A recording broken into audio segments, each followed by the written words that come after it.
Assalamu alaikum everyone. ওয়ালাইকুম আসসালাম sir, আসসালামু আলাইকুম। Walaikum assalam. Welcome to our lecture 7.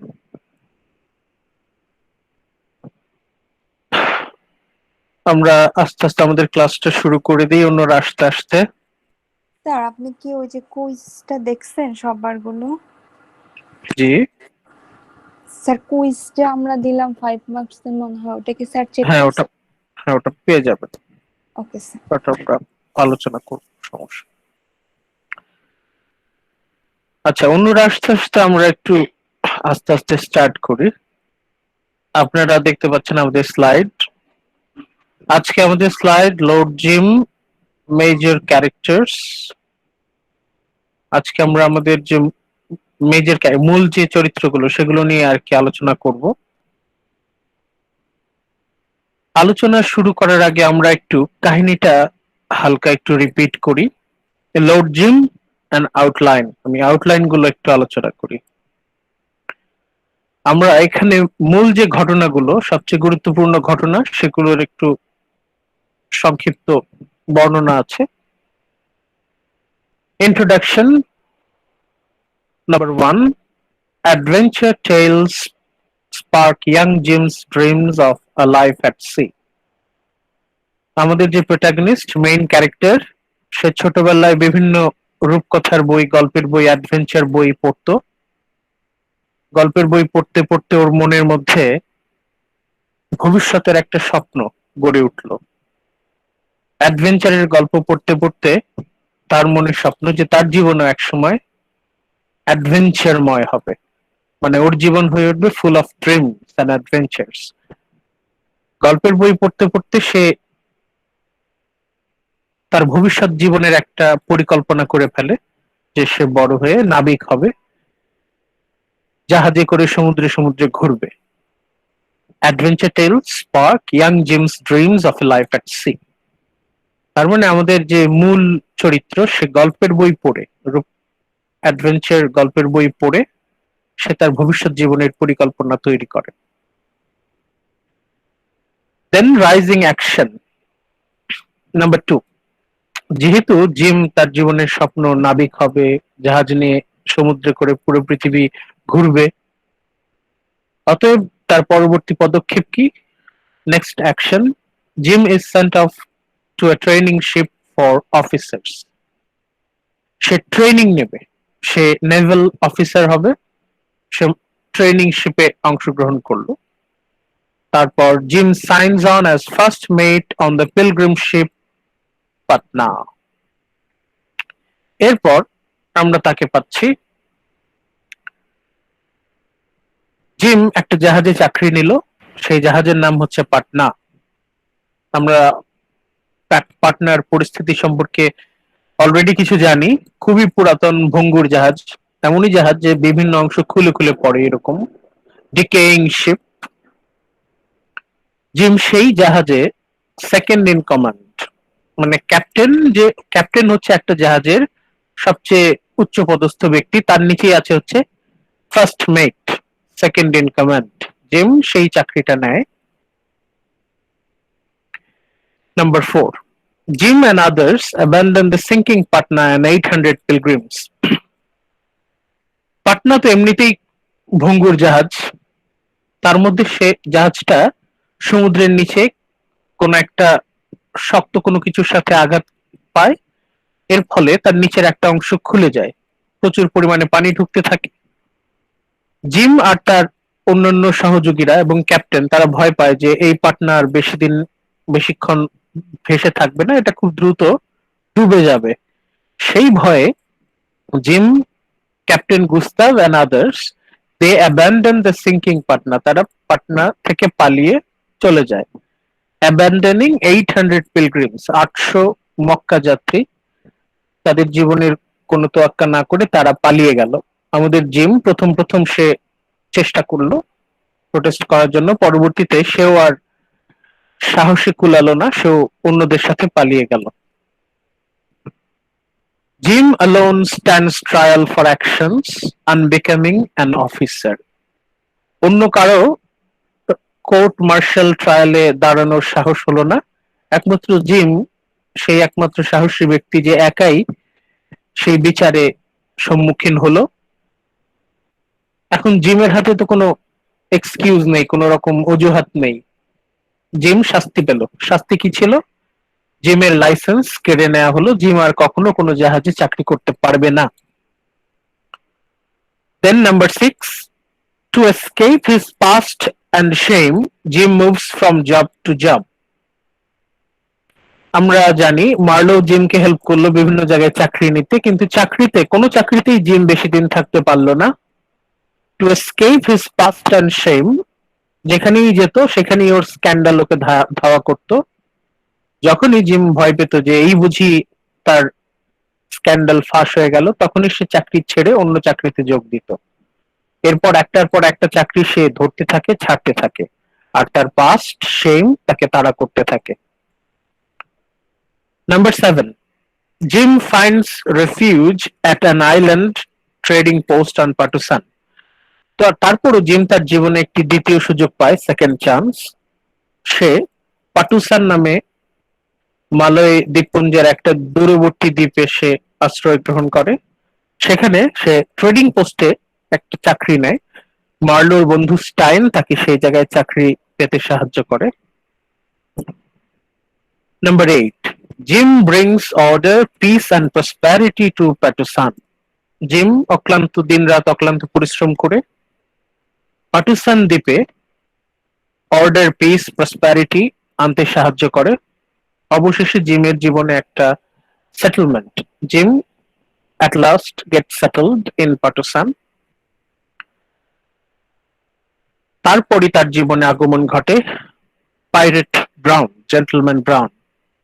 Pirate brown and his criminal crew invade the island. কিন্তু ওরা ছিল সংখ্যায় কম।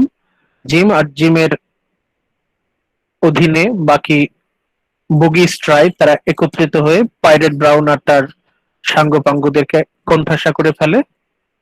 তখনই পাইরেট ব্রাউন ওকে ভয় দেখায়, ইমোশনালি ব্ল্যাকমেইল করে এবং একই সাথে বলে যে if you let me go I will not harm anyone. Jim বোকাশোকা, বুদ্ধিশুদ্ধি কম। সে পাইরেট ব্রাউনকে বিশ্বাস করে এবং ডোরামিনের কাছে গিয়ে রিকোয়েস্ট করে। Jim urges Doramin to let the raiders leave unharmed. Jim ডোরামিনের কাছে গিয়ে রিকোয়েস্ট করলো যাতে জেন্টলম্যান ব্রাউন আর তার সাঙ্গপাঙ্গকে ছেড়ে দেওয়া হয়। জিমের ধারণা ওরা ওদের কথা রাখবে, কিন্তু বাস্তবে ওরা ওদের কথা রাখেনি। That is the climax of our story. আমাদের নভেলের ক্লাইম্যাক্স হচ্ছে number 11, Brown launches surprise attack killing Doramin son. ডোরামিনের ছেলে, চিফ বুগি ট্রাইবের যে প্রধান, তার ছেলে মারা গেল এবং আরো অনেক গ্রামবাসী তারা নিহত হলো। This is the climax of our novel. এরপর falling action. Jim's life is now forfeit. Jim এখন নিজের জীবন সারেন্ডার করছে। He is surrendering his life. He refuses to fight or flee. সে সে তার নিজের জীবন রক্ষার জন্য যুদ্ধ করতে রাজি না, সে পালাতেও রাজি না। Jim presents himself to Doramin. ডোরামিনের সামনে গিয়ে সে দাঁড়ায় এবং সারেন্ডার করে and is shot dead. জিমের কাছে সে আগেই প্রতিজ্ঞা করেছিল, যদি পাটুসানের একজন মানুষও যদি নিহত হয় তাহলে জিম দায়ী থাকবে। প্রচুর মানুষ মারা গেছে, ডোরামিন তার নিজের ছেলেকে হারিয়েছে, এখন জিম তার নিজের কথা রাখছে। Jim presents himself to Doramin and is shot dead. Jim realizes his boy's vision to meet death unflinchingly. Gym অবশেষে তার ভিশন, তার স্বপ্ন সত্যি হচ্ছে। সে হি ইজ মিটিং ডেথ আনফ্লিঞ্চিংলি, মানে সে বীরের মতো মৃত্যুবরণ করছে। জিমের কাছে এটাই হচ্ছে আদর্শ মৃত্যু, to die like a hero. মৃত্যুর আগ পর্যন্ত জিম চেষ্টা করেছে তার heroic code of heroism maintain করতে। জিম তার কথা রেখে গেল। এই হচ্ছে জিমের পরিতৃপ্তি। রেজলিউশন, ফলাফল কি হলো?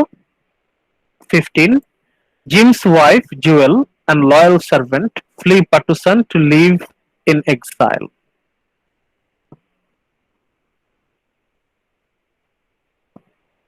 আমরা দেখতে পাচ্ছি জিমের যে ওয়াইফ জুয়েল,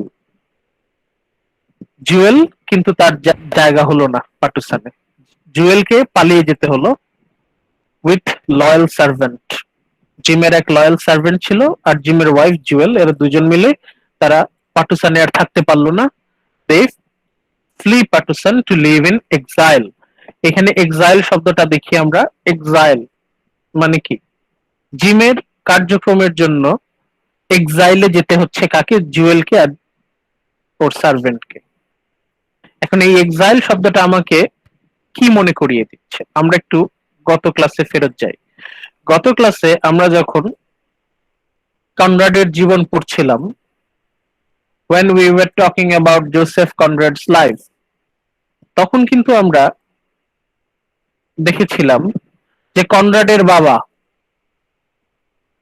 জোসেফ কনরাডের বাবা, উনি ছিলেন একজন notable writer and opponent of Russian presence in fatherland. তার পলিটিক্যাল অ্যাক্টিভিটির জন্য তার ফ্যামিলি কিন্তু সাফার করেছিল। এই যে আমি হাইলাইট করছি, আপনারা দেখেন, এই যে হিজ পলিটিক্যাল অ্যাক্টিভিটিস মানে হচ্ছে জোসেফ কনরাডের বাবা, উনার যে রাজনৈতিক কর্মকাণ্ড, উনি তো লেখক ছিলেন, একই সাথে উনি রাজনৈতিকভাবে জড়িত ছিলেন। He was political activist. তার রাশিয়ার বিরুদ্ধে তিনি লিখেছিলেন তার শাস্তিস্বরূপ him and his family to be exile to Siberia. তাকে এবং তার ফ্যামিলিকে সাইবেরিয়াতে এক্সাইলে পাঠিয়ে দেওয়া হয়, দেশ থেকে বের করে দেওয়া হয়। এই জায়গায় জোসেফ কনরাডের বাবার জন্য যেমন তার ফ্যামিলি সাফার করলো,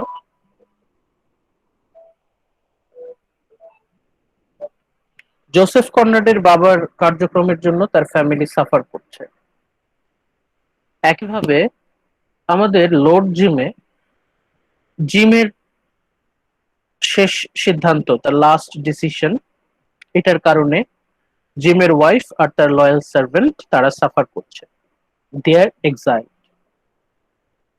এখন এক্ষেত্রে আমাদের একটু চিন্তা করার ব্যাপার আছে যে আমরা সত্য এবং ন্যায়ের পথে থাকব, কিন্তু সেই সত্য এবং ন্যায়ের কারণে যদি আমাদের কাছের মানুষরা সাফার করে, আমাদের ডিসিশনের জন্য যদি আমাদের কাছের মানুষ, আমাদের ফ্যামিলি যদি সাফার করে, সেই ক্ষেত্রে আসলে কি সেটা সঠিক পথ কিনা, এটা আমাদের চিন্তা করার বিষয়।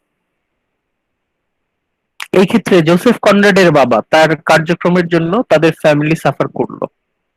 মা মারা গেল, সে তার বাবাও মারা গেল। কনরাড 8 বছর, কনরাড তার শৈশবেই বাবা মাকে হারান। এখন এর পেছনে তার বাবার কর্মকাণ্ডকে আমরা দায়ী করব কিনা, এটা আমাদের একটু চিন্তা করার বিষয়। আমাদের জিম, সে তার হিরোইক কোড মেইনটেইন করার জন্য সে তার জীবনকে উৎসর্গ করছে। জিম শেষ পর্যন্ত নিজেকে হিরো এস্টাবলিশ করে মৃত্যুবরণ করছে, মানে সে মৃত্যুকে ভয় পাচ্ছে না, মৃত্যুকে পরোয়া করছে না, তার কাছে তার কথার মূল্য বেশি। তার code of heroism protection is more important than his family. এক্ষেত্রে আমরা দেখতে পাচ্ছি জুয়েল আর তার সার্ভেন্টরা তারা সাফার করছে তার ডিসিশনের জন্য। এক্ষেত্রে আমরা জিমকে সেলফিশ বলবো কিনা, আমাদের এগুলো চিন্তা করার বিষয়। আরেকটা জিনিস আমরা খেয়াল রাখি যে আমাদের এই উপন্যাস লর্ড জিম, এটার বিষয়বস্তুটা কি? লর্ড জিমের বিষয়বস্তু এই যে আমরা গত ক্লাসের 4 নম্বর স্লাইডে 2 নম্বর পয়েন্টে আমি হাইলাইট করছি, আপনারা একটু দেখেন এই জায়গাটা। ইয়েলো কালার হাইলাইট সেকেন্ড পয়েন্টে, যেটা the universal struggle for courage, meaning and self-understanding.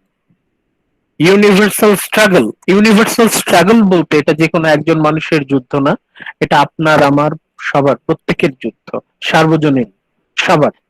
Universal struggle, এটা শুধু আপনি আমি ফেস করব না, অতীতের মানুষরাও ফেস করেছে, ভবিষ্যতের মানুষরাও ফেস করবে। This is an universal struggle, চিরন্তন যুদ্ধ। কিসের জন্য যুদ্ধ? স্ট্রাগল ফর কারেজ, সাহসের জন্য; স্ট্রাগল ফর মিনিং, অর্থ বোঝার জন্য; and struggle for self understanding, নিজেকে নিজে বোঝার জন্য।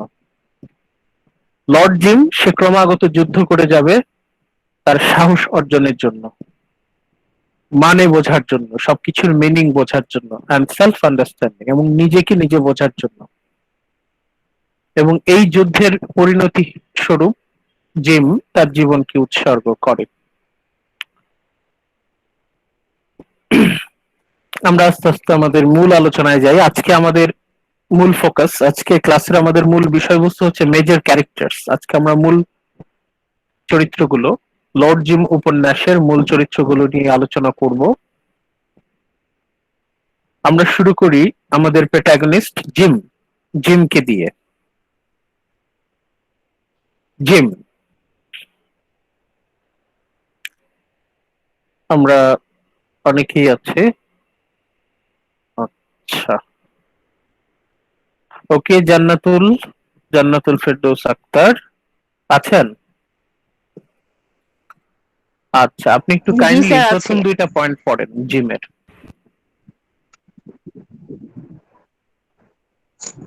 স্যার, ফন্ট গুলো একটু বড় করার জন্য অনেক ছোট। ওকে, আমি পড়ছি। As the son of an English person, Jim grows up in a secure environment where he is free to construct romantic adventures in which he is the hero, always ready, always victorious, and always adhering to a strict moral code of behavior.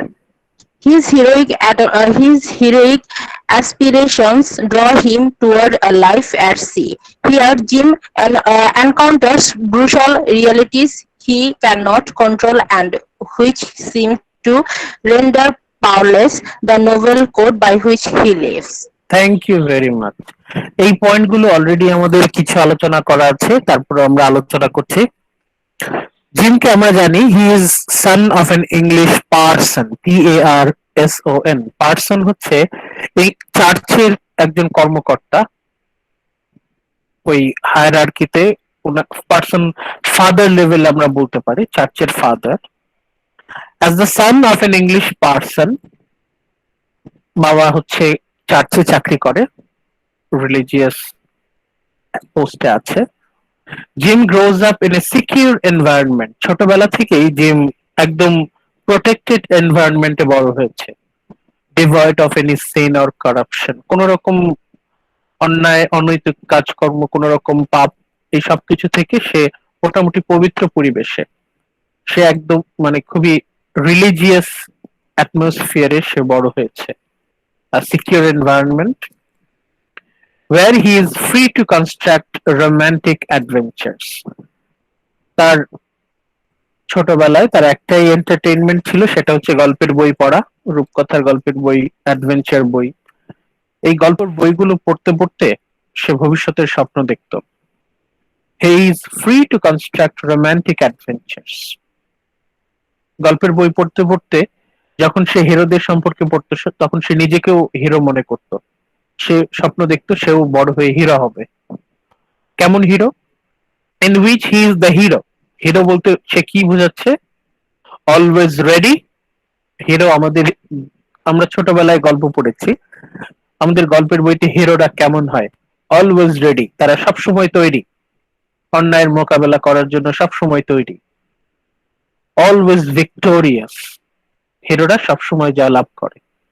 Villain যত শক্তিশালী হোক না কেন, hero সবসময় জয়লাভ করবে, হিরোর জয় হবেই, মানে সত্যের জয় হবেই। ছোটবেলায় তো আমরা গল্পে তাই পড়েছি। And always adhering to strict moral code of behaviour, তার মানে হিরো সবসময় মোরাল হবে, কখনো সে অন্যায়ের কাছে মাথা নত করবে না, কখনো সে মিথ্যা বলবে না, কখনো সে কাপুরুষের মতো আচরণ করবে না, মানে মোরালিটি সবসময় প্রোটেক্টেড থাকবে হিরোর মধ্যে। তার মানে আমরা হিরোর এই তিনটা কোয়ালিটি সবসময় পাচ্ছি। Hero is always prepared. Hero কেমন? হিরো সবসময় প্রস্তুত অন্যায়ের মোকাবিলা করার জন্য, শত্রুর মোকাবিলা করার জন্য। Always ready, always victorious, hero সবসময় জিতবে, পরিস্থিতি যতই ভয়ঙ্কর হোক না কেন আমাদের হিরো সবসময় জয়লাভ করবে। এন্ড অলওয়েজ অ্যাডহিয়ারিং টু মানে হচ্ছে মেনে চলবে, a strict moral code of behaviour, সবসময় মোরালি বিহেভ করবে, মোরালিটি সবসময় প্রোটেক্টেড রাখবে। এই হচ্ছে আমাদের হিরো। এই হিরো জিমের রোল মডেল। জিম বড় হয়ে হিরো হতে চায়। তার বিশ্বাস সে সবসময় তৈরি থাকবে অন্যায়ের মোকাবেলা করার জন্য। সে সবসময় জয়লাভ করবে, অন্যায় যত ভয়ঙ্কর হোক না কেন সে পরাজিত করবে শত্রুকে। and always adhering to a strict moral code of behavior. জিমের বিশ্বাস যে তার জীবনে সবসময় সে মোরালিটি মেইনটেইন করবে। সে কখনোই অন্যায়ের কাছে মাথা নত করবে না। সে সবসময় সত্য ন্যায়ের পথে থাকবে। হিজ হেরোইক অ্যাসপিরেশন, এই যে সে হিরো হতে চায়, তার যে আকাঙ্ক্ষা, তার যে স্বপ্ন, draw him towards a life at sea, তাকে টেনে নিয়ে যাচ্ছে সমুদ্রের জীবনে। সে নাবিক হতে চায়। নাবিক হতে চায়, সে ট্রেনিং এ যায়, ট্রেনিং ক্যাম্পে যায় সমুদ্রে। Here Jim encounters brutal realities he can't control. আমি হাইলাইট করছি,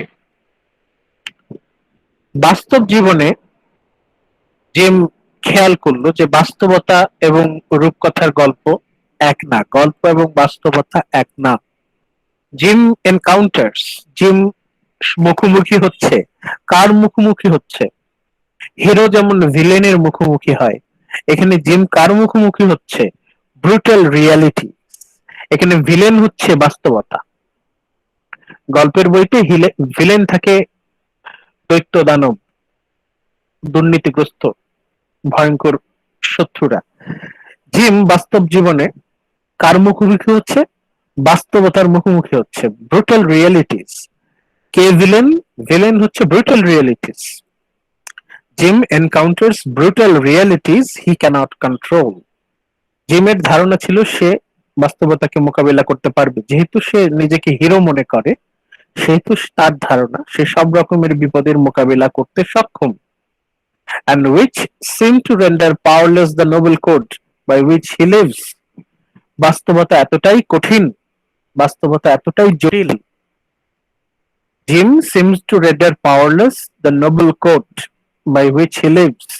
জিম দেখতে পাচ্ছে যে মোরাল কোড নিয়ে বেঁচে থাকার কথা, একজন হিরোর যে মোরালিটি নিয়ে বেঁচে থাকার কথা, বাস্তবতা এতটাই কঠিন যে সেই মোরালিটি সবসময় মেইনটেইন করা সম্ভব না। It is not possible to maintain the morality all the time. সবসময় নোবেল কোড, সবসময় সত্য বলা, সবসময় সৎ পথে চলা, সবসময় সাহসের পরিচয় দেওয়া, সবসময় এটা সম্ভব না। তাহলে এই যে বাস্তবতার শিক্ষা, এটা জিম পাচ্ছে। আমি আবারও হাইলাইট করছি, আপনারা দেখেন, খুবই গুরুত্বপূর্ণ একটা সেন্টেন্স। জিম মুখোমুখি হয়, কার মুখোমুখি হয়? ব্রুটাল রিয়ালিটিস, নিষ্ঠুর বাস্তবতা। and he cannot control, সে কিন্তু এটাকে কন্ট্রোল করতে পারছে না, নিয়ন্ত্রণ করতে পারছে না। বাস্তবতা এতটাই ভয়ঙ্কর, সে কন্ট্রোল করতে পারছে না, নিয়ন্ত্রণ করতে পারছে না। and which seem to render powerless the noble code, এবং সেই যে নোবেল কোড, মোরালিটি কোড, এটাকেও সে প্রোটেক্টেড রাখতে পারছে না। মানে কি? জিম সে মনে করেছিল সে একজন হিরো, কিন্তু বাস্তবতা তাকে প্রমাণ করলো যে সে আসলে হিরো না।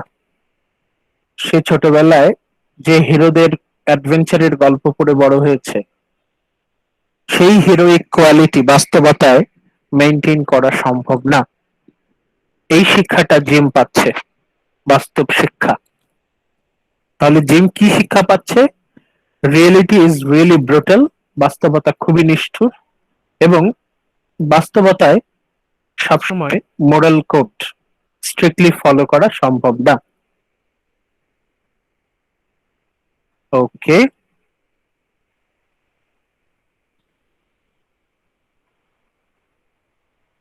ওকে, রেইন, রেইন আছেন?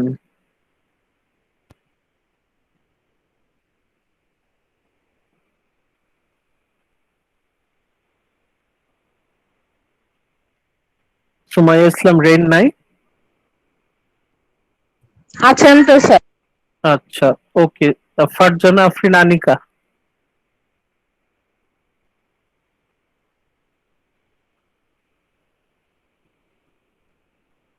প্রাপ্তি? সবাই তো অনলাইনে আছে স্যার। জি স্যার। আচ্ছা, আনিকা আপনি একটু পরের দুটো পয়েন্ট একটু পড়েন। জেমস ফেইলিয়ার, হ্যাঁ এখান Yes, থেকে। sir. Jim's failure to act courageously and honorably during a crisis at sea shatters his self-image and alters the trajectory of his life. Jim okay, has এই পয়েন্টটা আমরা একটু আলোচনা করি। হ্যাঁ, gems failure to act কারেজিয়াসলি, gym ব্যর্থ হচ্ছে, gym ব্যর্থ হচ্ছে সাহসিকতার সাথে কাজ করে যেতে। Gems failure to act কারেজিয়াসলি and অনারেবলি, gym লক্ষ্য করলো যে সে বাস্তব জীবনে সাহসিকতার পরিচয় দিতে পারছে না এবং সবসময় সম্মানের সাথে জীবনযাপন করতে পারছে না। During a crisis at sea, দেখা যায় সমুদ্রে একটা ক্রাইসিস তৈরি হয়, এটা আমরা অলরেডি জানি। পাটনা পাটনা ইনসিডেন্ট, জিমের সামনে চয়েস ছিল to save 800 pilgrims or to save his life. Jim নিজেকে যতটা সাহসী মনে করতো, জিম আসলে ততটা সাহসী না। এজন্য সে কি করলো, সেটা ভুল করলো। জিম কাপুরুষের মতো কাজ করলো, খুবই অসম্মানের কাজ। He failed to act courageously and honorably during a crisis at sea. তার ডিউটি ছিল টু প্রোটেক্ট 800 পিলগ্রিমস, এটা তার কর্তব্য ছিল, কিন্তু সে তার কর্তব্য পালনে ব্যর্থ হয়। সে কাপুরুষের মতো আচরণ করে, and it was a disgrace, এটা তার জন্য লজ্জার। জিমের ধারণা ছিল সে একজন হিরো, সে সবসময় সাহসের সাথে পরিস্থিতির মোকাবিলা করতে পারবে, সে সবসময় তার নিজের ডিগনিটি, সম্মান বজায় রাখতে সক্ষম হবে। কিন্তু পাটনা যখন ডুবে যাচ্ছিল তখন সে বুঝতে পারলো তার মধ্যে সাহসের যথেষ্ট অভাব আছে এবং হি ফেইলড টু অ্যাক্ট কারেজিয়াসলি, সে সাহসিকতার পরিচয় না দিয়ে সে কাওয়ার্ডিস, কাপুরুষ হিসেবে নিজেকে প্রমাণ করলো। সে বুঝতে পারলো তার মধ্যে সাহসের যথেষ্ট অভাব আছে এবং সে হিরো যেমন সবসময় অনারেবল বিহেভিয়ার করবে, সবসময় তার অনার কোড মেনটেন করবে, সে এমন একটি ডিসিশন নিল যেটা তার জন্য লজ্জার কারণ। যেহেতু সে সাহসিকতার পরিচয় দিতে ব্যর্থ হলো এবং তার অনার, সম্মান মেনটেন করতে ব্যর্থ হলো, এর ফলে কি হলো, ইট শ্যাটার্ড হিজ সেলফ ইমেজ। তার যে একটা সেলফ ইমেজ ছিল, নিজের কাছে নিজের একটা ছবি, ওর যে একটা হিরোইক ইমেজ ছিল, নিজেকে সে যে হিরো মনে করত, এই যে ওর বিশ্বাসটা, সেলফ ইমেজ, এটা ভেঙে চুরমার হয়ে গেল। and it alters the trajectory of his life, এবং তার জীবনের গতিপথ সম্পূর্ণ পাল্টে গেল। তার জীবনের স্বপ্ন কি ছিল? a life full of adventures, এই জন্য সে নাবিক হতে চেয়েছিল। নাবিক হয়ে সে পুরো পৃথিবী জাহাজে করে ঘুরবে, কিন্তু সে তার ডিউটি পালন করতে ব্যর্থ হলো, সে কাপুরুষের মতো আচরণ করলো, সে লজ্জাজনক পরিণতি বরণ করলো। তার উচিত ছিল পাটনা জাহাজের সমস্ত পিলগ্রিম, সমস্ত যাত্রীর নিরাপত্তা নিশ্চিত করা, কিন্তু সে অন্যান্য ক্রুদের সাথে, ওরা যেমন নিজেদের জীবন বাঁচানোর জন্য কাপুরুষের মতো আচরণ করলো, জিমও তাদের সাথে কাপুরুষের মতো আচরণ করলো। এবং এই যে জাহাজের যাত্রীর নিরাপত্তা অবজ্ঞা করে, ইগনোর করে পালিয়ে যাওয়া, এটা অনেক লজ্জাজনক এবং এটা অনেক বড় একটা অপরাধ। সমুদ্রে এটা অনেক বড় একটা অপরাধ। যদি কোনো নাবিক এরকম অপরাধ করে তাহলে সে, তার লাইসেন্স চিরদিনের জন্য বাতিল হয়ে যাবে, সে আর কোনোদিন কোনো জাহাজে চাকরি করতে পারবে না। জিম, সে তো তার লাইসেন্স হারালো, একই সাথে তার যে নিজের মধ্যে নিজের যে একটা হিরোইক ইমেজ ছিল, সে নিজেকে হিরো মনে করত, তার বিশ্বাস ছিল সে একজন হিরো, তার সেই বিশ্বাস ভেঙে চুরমার হয়ে গেল এবং তার পুরো জীবনটাই তছনছ হয়ে গেল, তার পুরো জীবনের গতিপথ পাল্টে গেল। ওকে আনিকা, নেক্সট পয়েন্টটা পড়েন। Jim has a mythic quality. Storyteller Marlowe says he often seems to glimpse the essence of Jim as if through a rent in the mist in which he moved and had his being. Continue করেন Throughout the novel, throughout the Jim novel. appears Jim appears through the eyes of others, like an impressionist painting made up of multicolored dots. Jim's character is a collection of conflicting impressions. Okay, thank you Anika. আচ্ছা, আমাদের পরের যে দুইটা point, এই দুইটা point আমাদের জিমের character বুঝতে সাহায্য করবে। আমাদের 4 নম্বর পয়েন্টে প্রথম লাইনটা হচ্ছে gym has a mythic quality. জিমের মধ্যে কিছু মিথিক বৈশিষ্ট্য আছে। মিথিক কোয়ালিটি বলতে আমরা কি বুঝি? এখানে মিথিক কোয়ালিটি বলতে আমরা হিরোইক কোয়ালিটি বলবো। যে যদিও আমরা দেখতে পাচ্ছি যে জিমের মধ্যে সাহসের যথেষ্ট ঘাটতি আছে, জিম আসলে হিরো বলতে যা বুঝি, জিম কিন্তু কনভেনশনাল হিরো না, তারপরে ওর মধ্যে কিছু গুণাবলী আছে এবং জিমের মধ্যে একটা রহস্যময়তা আছে। সবসময় আমরা যদি নভেলটা পড়ি তাহলে আমরা বুঝতে পারবো যে জিমের মধ্যে একটা রহস্যময়তা আছে। জিম সামহাউ আ মিস্টেরিয়াস এনিগম্যাটিক ক্যারেক্টার। আমাদের এই নভেলের স্টোরি টেলার, এই নভেলের যে স্পিকার, ন্যারেটর মার্লো, যে জিমকে তার জীবনের খুবই গুরুত্বপূর্ণ ক্ষেত্রে ওকে সাহায্য করে। উইদাউট মার্লো জিম সম্ভবত বেঁচে থাকতে পারতো না। Maybe gym would have committed suicide without Marlowe. এই মার্লো জিমকে অনেক হেল্প করে, অনেক সাপোর্ট করে, ওকে বিভিন্ন চাকরি পেতে সাহায্য করে এবং পরবর্তীতে ওকে পাটুসানে সেটেলড হতে হেল্প করে। এই মার্লো কি বলছে জিম সম্পর্কে? Marlowe says he often seems to glimpse the essence of Jim। মানে মার্লো স্বীকার করে যে জিম হচ্ছে এতটাই রহস্যময়, জিম এতটাই অদ্ভুত একটা চরিত্র যে তাকে পুরোপুরি বোঝা সম্ভব না। মার্লো বলছে যে Jim is very mysterious character. Gym যে আসলে কেমন এটা কিন্তু মার্লো আসলে পুরোপুরি বুঝতে পারে না। জিম সম্পর্কে মার্লো বলছে যে he often seems to glimpse the essence of Jim. মানে জিমের ক্যারেক্টারটা ক্লিয়ারলি সে বুঝতে পারছে না। মানে কোনোভাবে হালকা একটা আবছা একটা ধারণা জিম কেমন মানুষ সেই বিষয়ে মার্লো খুবই আবছা অস্পষ্ট একটা ধারণা নিচ্ছে। কিভাবে? অ্যাজ ইফ, তুলনা করছে কিভাবে, এখানে একটা আমরা সিমিলি পাচ্ছি, extended simile. Through a rent in the mist in which he moved and had his being. শীতের দিনে ঘন কুয়াশা, সাপোজ প্রচন্ড ঠান্ডা শীতের দিন, সকালে ঘন কুয়াশা, ঘন কুয়াশার মধ্যে কেউ একজন দাঁড়িয়ে আছে। কুয়াশার মধ্যে, সেই কুয়াশার মধ্যে কেউ একজন হেঁটে হেঁটে চলে গেল। তখন কি আমাদের পক্ষে সম্ভব সেই লোকটা সম্পর্কে পরিপূর্ণ একটা আইডিয়া নেয়া? জিম হচ্ছে সেরকম কুয়াশার মধ্যে দাঁড়ানো একটা চরিত্র।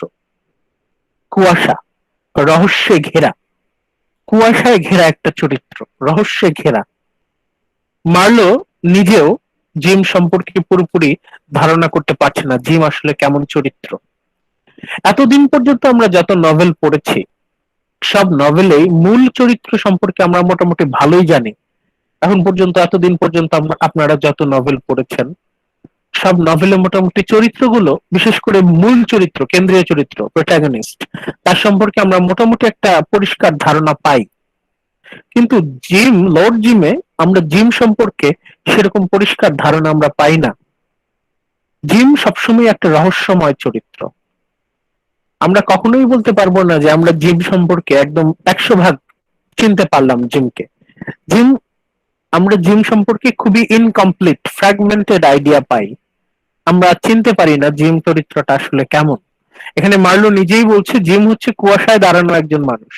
কুয়াশায়, ঘন কুয়াশায় কেউ দাঁড়ালে আমরা যেমন তার সম্পর্কে পুরোপুরি ধারণা পাই না, আবছা আবছা, সেরকম জিম সম্পর্কেও মার্লো আমাদেরকে আবছা আবছা ধারণা দিচ্ছে। থ্রু আউট দ্য নভেল, এই গোটা নভেল জুড়ে আমরা যদি জিমকে বোঝার চেষ্টা করি, থ্রু আউট দ্য নভেল, গোটা নভেল জুড়ে gym appears through the eyes of others. আমরা সবসময় অন্যান্য ক্যারেক্টারের চোখ দিয়ে অন্যান্য পার্সপেক্টিভ থেকে আমরা জিমকে দেখতে পাচ্ছি, কিন্তু সত্যিকারের জিম যে কেমন সেটা আমরা বুঝতে পারি না। আমাদের বাস্তব জীবনে যেমন, বাস্তব জীবনে আপনি ধরেন আপনার কাছের মানুষ যারা, তাদের সম্পর্কে আপনি কতটুকু জানেন? এই যে আমরা আজকে 10-12 জন ক্লাস করছি, আমরা আসলে একজন আরেকজনের সম্পর্কে কতটুকু জানি? বাস্তব জীবনে তো এমন কোনো ম্যানুয়াল নাই যে সবার একটা বই আছে, ওই বইয়ে সবার জীবনী লেখা আছে, ওই বইটা পড়লে সবার সম্পর্কে আইডিয়া পেয়ে যাব। কিন্তু বাস্তবতা তো তেমন সহজ না।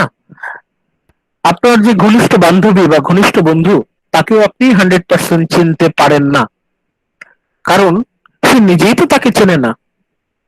আমাদের যে জিম, জিম তো নিজেই নিজেকে চেনে না। এবং জিমের কাছের মানুষ, ওইভাবে কাছের মানুষ বলতে কেউ নাই যে আমাদেরকে জিম সম্পর্কে 100% আইডিয়া দেবে। আমরা 100% আইডিয়া কখনোই পেতে সক্ষম হই না। জিম যে কেমন মানুষ এটা আমরা আসলে বুঝতে পারি না। অন্যান্য ক্যারেক্টার তাদের পয়েন্ট অফ ভিউ থেকে জিমকে বর্ণনা করছে। এখন ধরেন আমি যদি আপনাদের কারো সম্পর্কে কথা বলি, যেমন আপনাদের সাপোজ কেউ একজন এসে জিজ্ঞেস করলে যে আসলে ও কেমন মানুষ, আমি তো আপনাকে আসলে পুরোপুরি চিনি না, তখন আমি আমার পয়েন্ট অফ ভিউ থেকে আমি বলার চেষ্টা করবো সে হচ্ছে এমন। আবার আরেকজনের কাছে গিয়ে এসে জিজ্ঞেস করলো আপনার সম্পর্কে, সে আপনার সম্পর্কে অন্যরকম একটা আইডিয়া দেবে। এরকম পার্সন টু পার্সন, ব্যক্তি থেকে ব্যক্তিতে বর্ণনা ভ্যারি করবে, চেঞ্জ হবে। এরকম জিম সম্পর্কে প্রতিটা ক্যারেক্টার যে আইডিয়া আমাদেরকে দিচ্ছেন, এটা হচ্ছে কন্ট্রাডিক্টরি, আপনি একটার সাথে আরেকটা মেলাতে পারবেন না। আমরা অন্যান্য ক্যারেক্টারের মধ্য দিয়ে জিম ক্যারেক্টারটা যেভাবে ফুটে উঠেছে, এটাকে আমরা সহজভাবে বিশ্লেষণ করতে পারি না। Gym appears through the eyes of others, আমরা অন্যদের চোখ দিয়ে জিমকে দেখতে পাচ্ছি, অন্যদের চোখ দিয়ে, নিজেদের চোখে দেখতে পাচ্ছি না। Like an impressionist painting made up of multicolored dots. Impressionist painting made of multicolored dots. আপনারা যদি ইমপ্রেশনিস্ট পেইন্টিং লিখে যদি সার্চ দিই, আমরা আমরা গুগলে সার্চ দিই ইমপ্রেশনিস্ট পেইন্টিং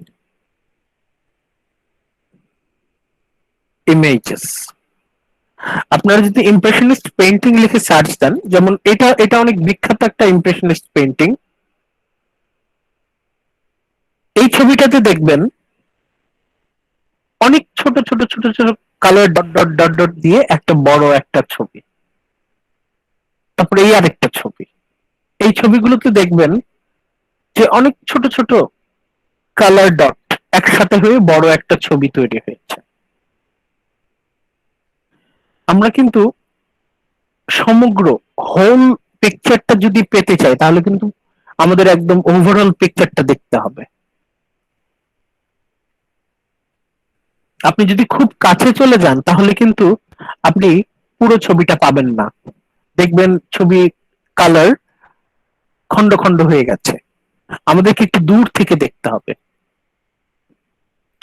জিমের ক্যারেক্টারটা এরকম, like N impressionist painting made of multi coloured dots, এরকম অনেক অনেক হাজার হাজার লক্ষ লক্ষ রং, কালার ডট একসাথে হয়ে একটা পেইন্টিং তৈরি হচ্ছে।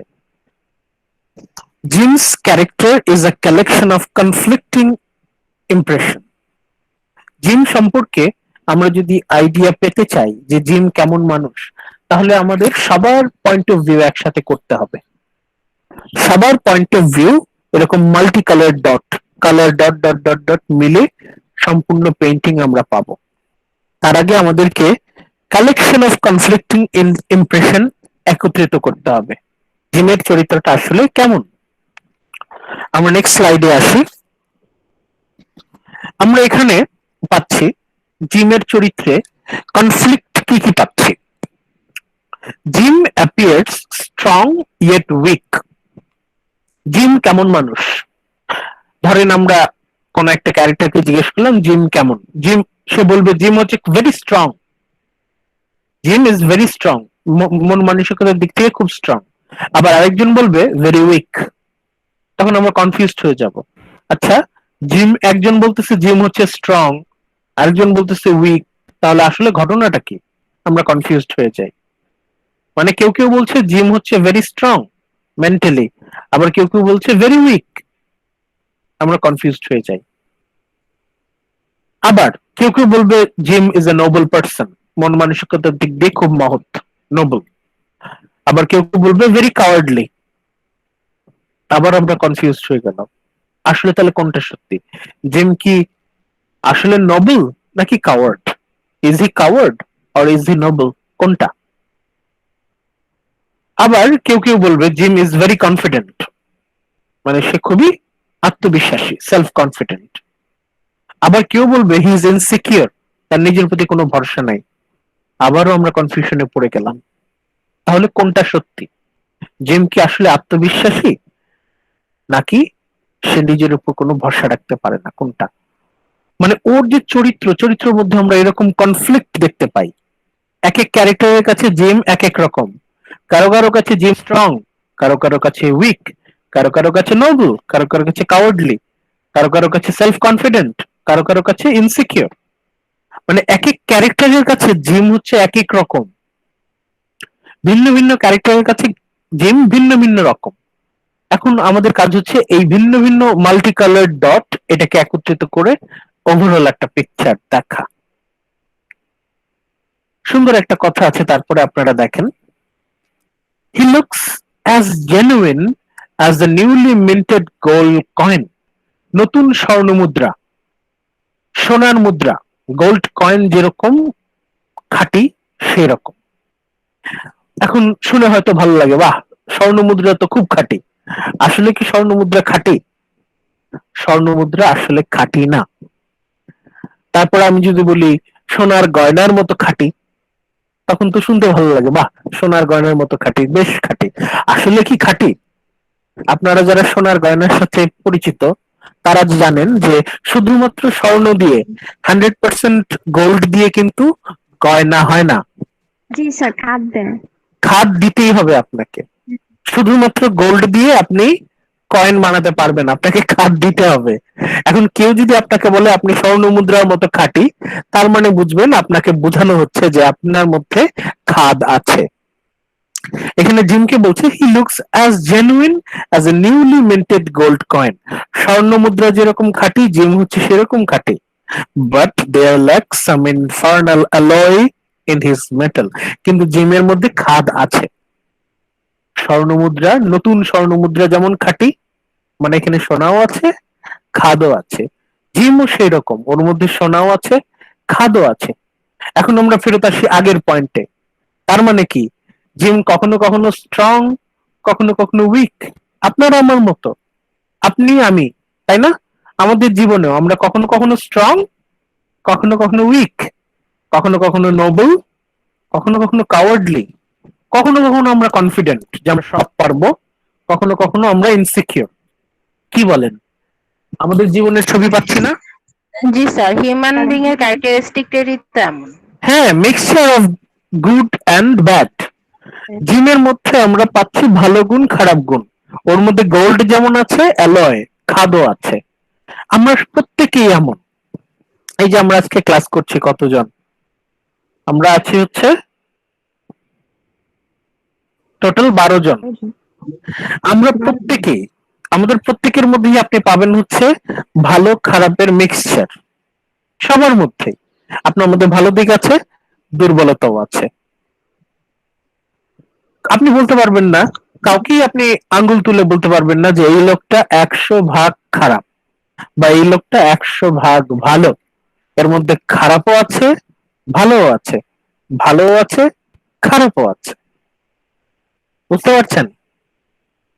জি sir. Mixture of good and bad qualities. এরকম জিমকেও আমরা তুলনা করছি নিউলি মিন্টেড গোল্ড কয়েন। নতুন বানানো স্বর্ণমুদ্রা, নতুন স্বর্ণমুদ্রা, but there lacks some infernal alloy in his metal. জেমকে আমরা কখনো কখনো পাবো মেন্টালি ভেরি স্ট্রং, যেমন পাটনা। পাটনা ইনসিডেন্টে 2 মিনিট আগে সে যখন বড় বড় কথা বলছিল যে আমি আমার জাহাজ ছেড়ে যাব না, আমি আমার 800 যাত্রীর নিরাপত্তা ছেড়ে যাব না, তখন তাকে আমরা মেন্টালি স্ট্রং পাচ্ছি। কিন্তু 2 মিনিট পরে সে যখন জাহাজ থেকে ঝাঁপ দিল, তখন আমরা তার মধ্যে উইকনেস পাচ্ছি।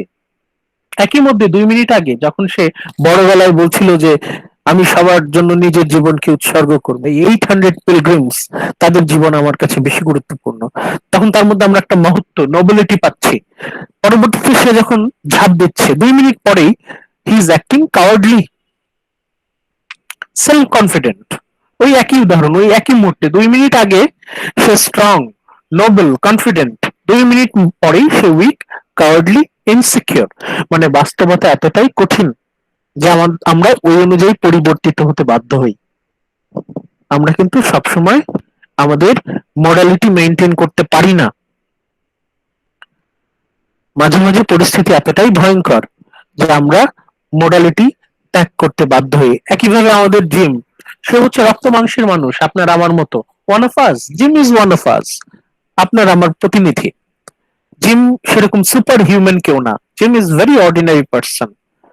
ওর মধ্যেও ভয় আছে, সাহসিকতার অভাব আছে, আপনার আমার মধ্যে যেরকম আছে। নেক্সট স্যার পয়েন্টে আমরা যখন আসি, থার্ড পয়েন্টে। ডরমিনের সামনে যখন গেল তখন কিন্তু অনেক সেলফ কনফিডেন্ট ছিল। হ্যাঁ, ওটা হচ্ছে তার জীবনের শেষ ডিসিশন, ওটা হচ্ছে একদম ক্লাইম্যাক্সে।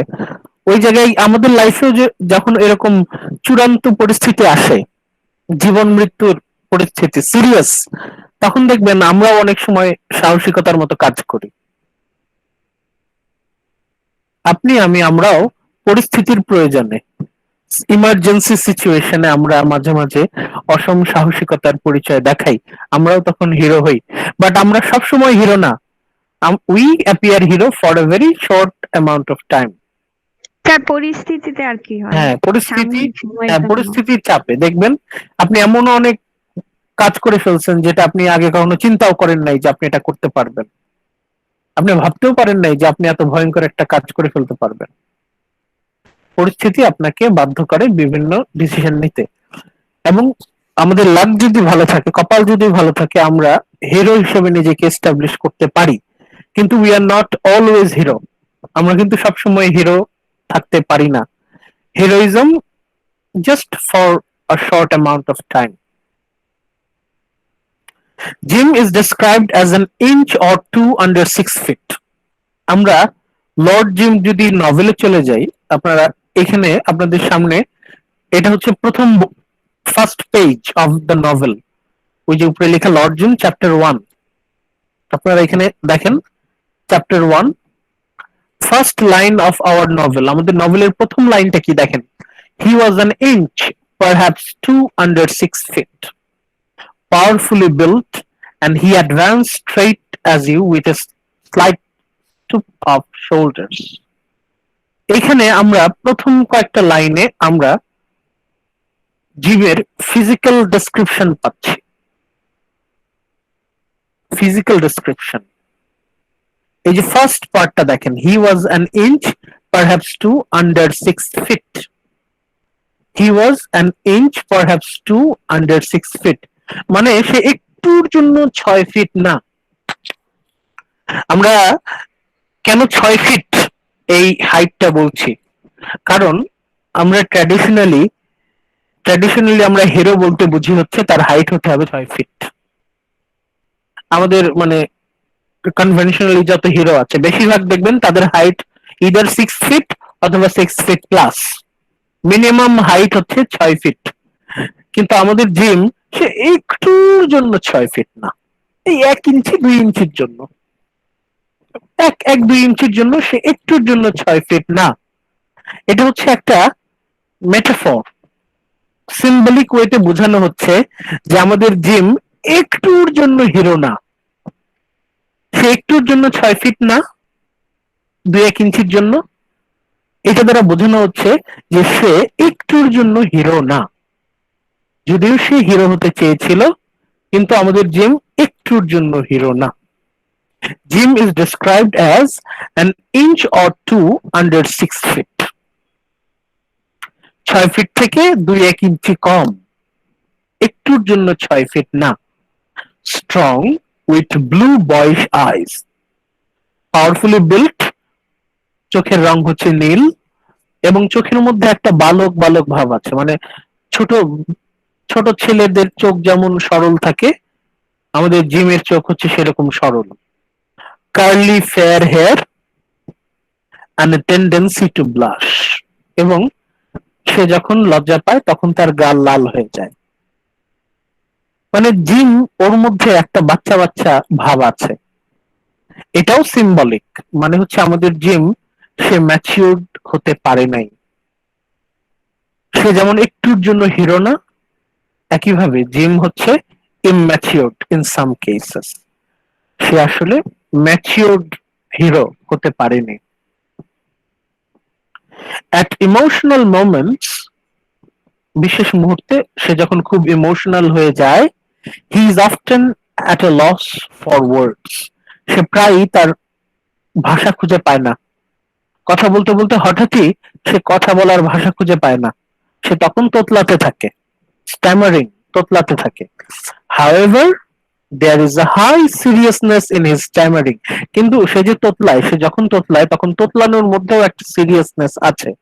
and his words are deeply felt and hold deep meaning, সে তখন অল্প কথা বলবে, সে তখন এমনিতেই তো কথা খুঁজে পাবে না। সে যখন ইমোশনাল হয়ে যায়, জিম যখন ইমোশনাল হয়ে যায়, তখন সে ভাষা হারিয়ে ফেলে, সে তোতলাতে থাকে। কিন্তু সে যতটুকু বলবে সেইটুকুর মধ্যে থাকবে হচ্ছে ডিপ মিনিং, গভীর অর্থ থাকবে। আমরা মোটামুটি একটা আবছা আবছা জিমের ক্যারেক্টার সম্পর্কে একটা আবছা আবছা ধারণা পাচ্ছি। কেমন? আবার এই স্লাইডটাতে আমরা ফোকাস করি, আমাদের slide number 5। Gym is strong, কখনো কখনো আমরা জিমকে পাবো হচ্ছে ভেরি স্ট্রং, কখনো কখনো উইক, কখনো কখনো নোবেল, কখনো কখনো cowardly, sometimes very confident, sometimes insecure. তাকে আমরা বলছি as genuine as a newly minted gold coin, স্বর্ণ মুদ্রা যেমন খাঁটি সেরকম, কিন্তু স্বর্ণ মুদ্রা তো খাঁটি না।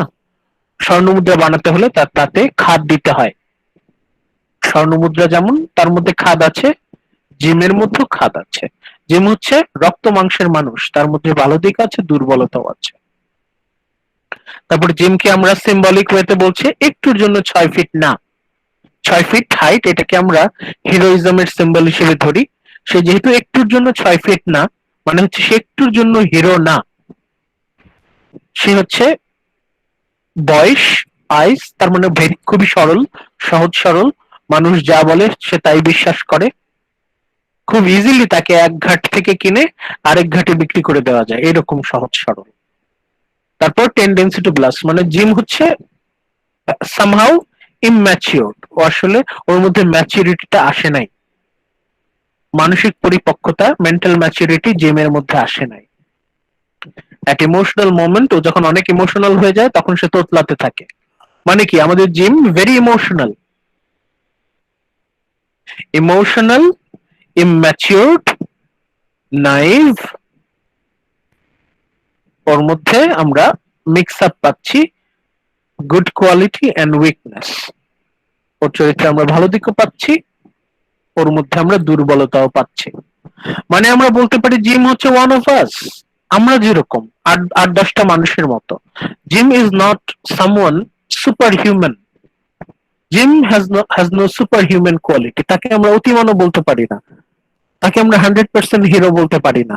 সে হচ্ছে ordinary person, gym is a very ordinary person, আপনার আমার মতো খুবই সাধারণ একজন মানুষ।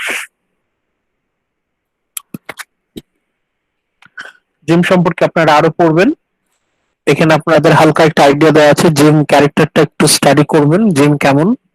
এই যে Jim is one of us, Jim যে রক্ত মাংসের মানুষ, human being of flesh and blood, ওর মধ্যে ভালো গুণ যেমন আছে দুর্বলতাও আছে। Very emotional, sometimes very immature. Jim is not a perfect hero, but ওর মধ্যে আমরা পাচ্ছি mixture of strong and weak quality. ওর মধ্যে আমরা ভালো গুণাবলীও পাচ্ছি, আবার দুর্বলতাও পাচ্ছি, আপনার আমার মতো। আপনি আমি যেমন রক্ত মাংসের মানুষ, with mixture of good and weakness, good quality and bad quality দুইটাই আমাদের মধ্যে আছে।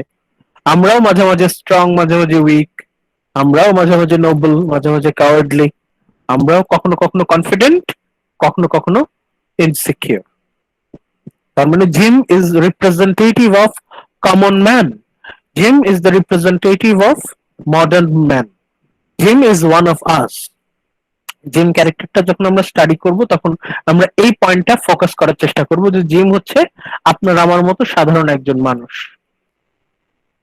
বা কিন্তু আমরা, আপনি আমি যেমন পরিস্থিতির প্রয়োজনে, মাঝে মাঝে পরিস্থিতির প্রয়োজনে আমরা হিরোইক কোয়ালিটি শো করি, কিন্তু not always hero, we are sometimes hero. আমরা হচ্ছি সাময়িক হিরো, কখনো কখনো আমরা হিরো। একইভাবে জিমও হচ্ছে কখনো কখনো হিরো। এই হচ্ছে আমাদের জিম ক্যারেক্টারটা। তার সম্পর্কে আমরা কিন্তু 100% ক্লিয়ার আইডিয়া কখনোই পাই না, আবছা একটা আইডিয়া। আপনার আমার মতো, আপনাকে আমাকে কেউ কিন্তু বলতে পারবে না বুকে হাত দিয়ে যে আমরা এই লোকটাকে 100% চিনি।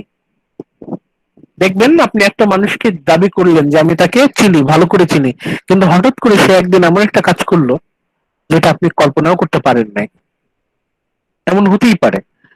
আমরা বুকে হাত দিয়ে কখনোই বলতে পারবো না যে একটা মানুষকে আমরা 100 ভাগ চিনি, এটা কখনোই সম্ভব না। একটা মানুষকে কখনোই 100% চেনা সম্ভব না। জিমকে আমরা যেরকম 100% চিনতে পারি না, সবসময় অন্য ক্যারেক্টারের পয়েন্ট অফ ভিউ থেকে একটা ফ্র্যাগমেন্টেড, একটা আবছা, আনক্লিয়ার, একটা ফাজি পিকচার আমরা পাচ্ছি। জিমের 100% ক্লিয়ার পিকচার আমরা কখনোই পাই না।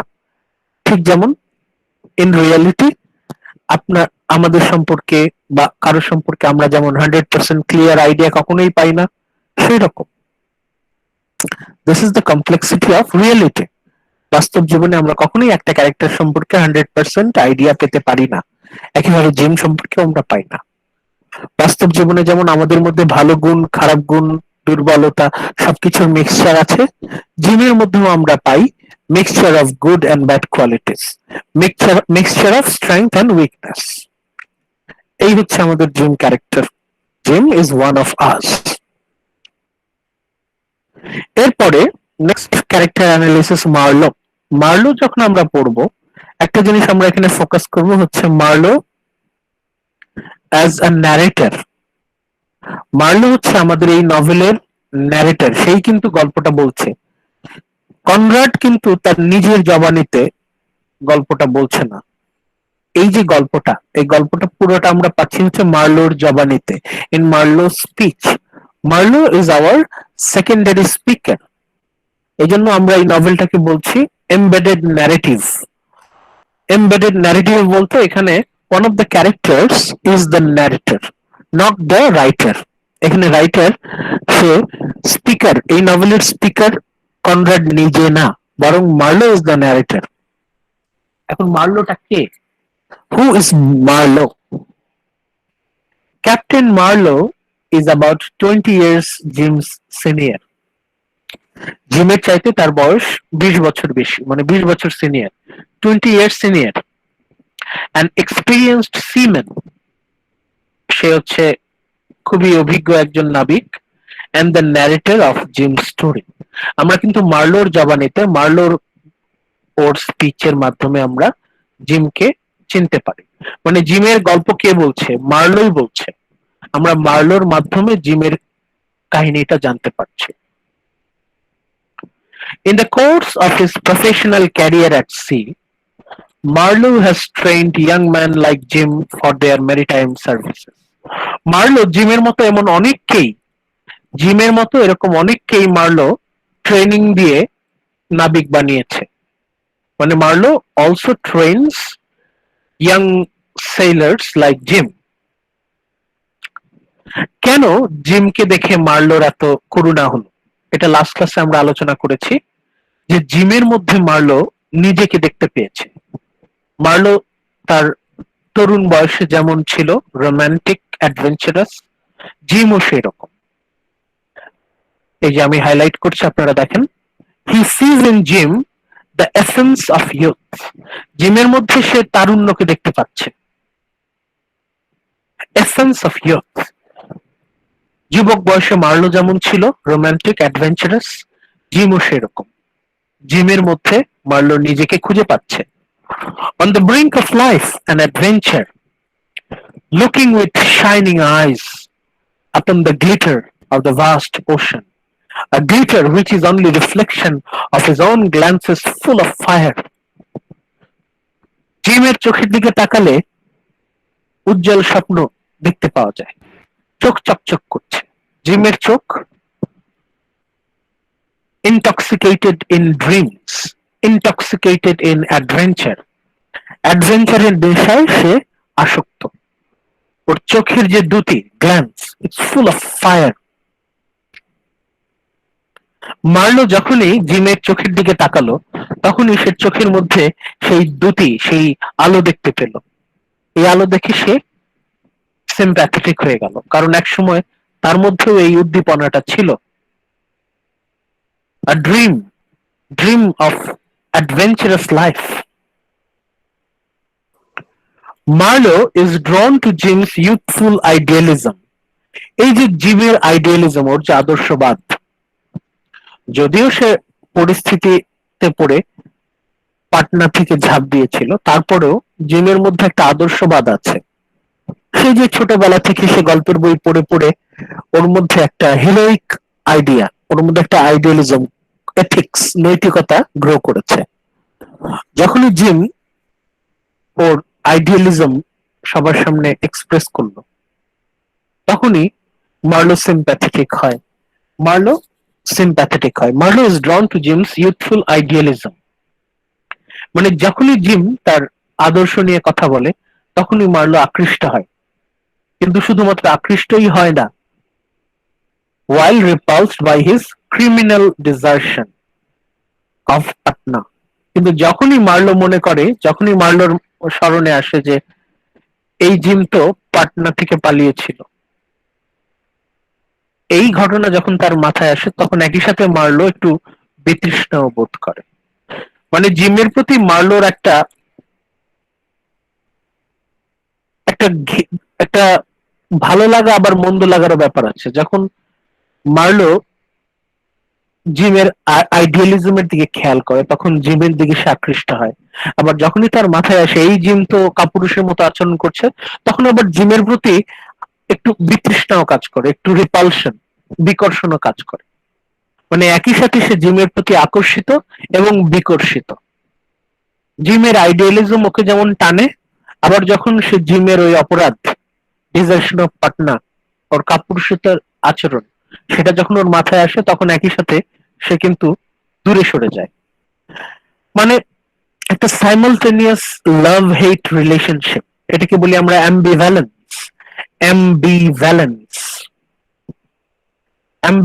শব্দটা আপনাদের জানা থাকার দরকার। AMBIVALANCE, অ্যাম্বিভ্যালেন্স মানে হচ্ছে সাইমালটেনিয়াস লাভ হেট রিলেশনশিপ। মানে জিমের প্রতি একটা ভালোবাসাও কাজ করছে, আবার ঘৃণাও কাজ করছে। কখন ভালোবাসা কাজ করছে? যখন জিমের আদর্শবাদ, ওর যে অ্যাডভেঞ্চার, লাইফের প্রতি রোমান্টিক পয়েন্ট অফ ভিউ, এটা যখন সামনে আসছে, তখন মার্লো জিমের প্রতি একটা ভালোবাসা অনুভব করছে। আবার যখনই সে মনে করছে যে এই জিম তো পাটনার 800 যাত্রী ছেড়ে পালিয়েছিল কাপুরুষের মতো, তখন ওর প্রতি একটা হেট্রেট কাজ করে। মানে একই সাথে simultaneously love and hate relationship. এটা পরবর্তীতে আরো ক্লিয়ার করে বলা আছে।